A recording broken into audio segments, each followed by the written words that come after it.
Sean's View Entertainment right here on YouTube.com. Make sure to like this video, subscribe, with extensive Raw commentaries, coverage, and analysis and reviews of what's taking place on Raw as it happens, when it happens, and as I upload it. What an extremely well done, orchestrated promo between John Cena and Paul Heyman. What strong passion, the delivery, the presentation. It was one of the most memorable promos from John Cena and Paul Heyman together in the ring. Paul Heyman trying to get underneath John Cena's skin, trying to drive wedge, trying to get the old John Cena out, trying to get Thugonomics, trying to have Cena turn heel. Every time the fans chant, Cena sucks, you tell those fans to shut up. You have it in you, Cena. You can do it. I admire you. Paul Heyman was saying to John Cena. Was it getting through? Was John Cena getting the message? Cena would slowly go over to the ring ropes. It would look like he was going to tell that fan in the front row, that fat guy, to shut up. And Paul Heyman said, see, it's easy. All you got to do is tell him to shut up.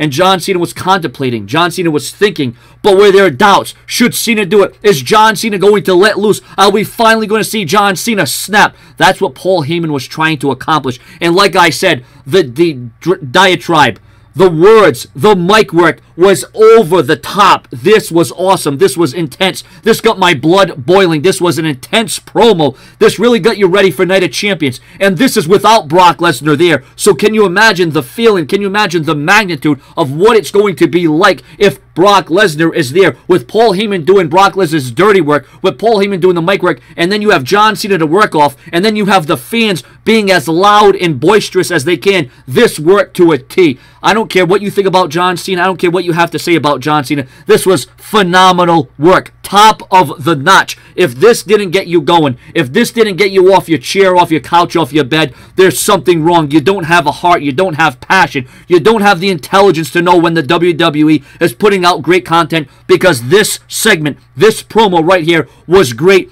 by all indications. Ladies and gentlemen, I'll tell you what, I couldn't wait to review this part of Raw. Like I said, this is extensive and exclusive coverage of Raw from Sean's View Entertainment.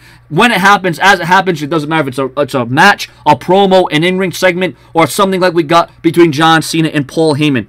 Like I said, extremely epic. I give it a solid 5 out of 5 stars between the promo work between Heyman and Cena. And of course, instead of John Cena telling the fans to shut up, Cena will not turn heel. John Cena said that he would always be who he was because he was a man of hustle, loyalty, and respect. Paul Heyman went into the ring telling John Cena that, well, John Cena, I'm going to give you a strategy. I'm going to give you a little spoiler. I'm going to give you some help on how to beat Brock Lesnar. And of course, John Cena didn't want to hear what Paul Heyman had to say. John Cena did things by his own command, his own salute, his own morals, his own testament. And John Cena is a testament to who and what he stands for in that ring and outside of that ring. And John Cena says, never give up. That's my plan. That's my strategy. And instead of John Cena telling the fans to shut up, he would actually tell Paul Heyman to shut up. And that John Cena would never change. In the face of adversity, he would rise above hate, and he would rise above Brock Lesnar at Night of Champions. And Cena gave a warning to Paul Heyman that if Brock Lesnar doesn't show up next week, well, then it's going to be Paul Heyman's ass. Like this video, subscribe as I continue to review Raw segments, matches, promos, and everything in between. Subscribe.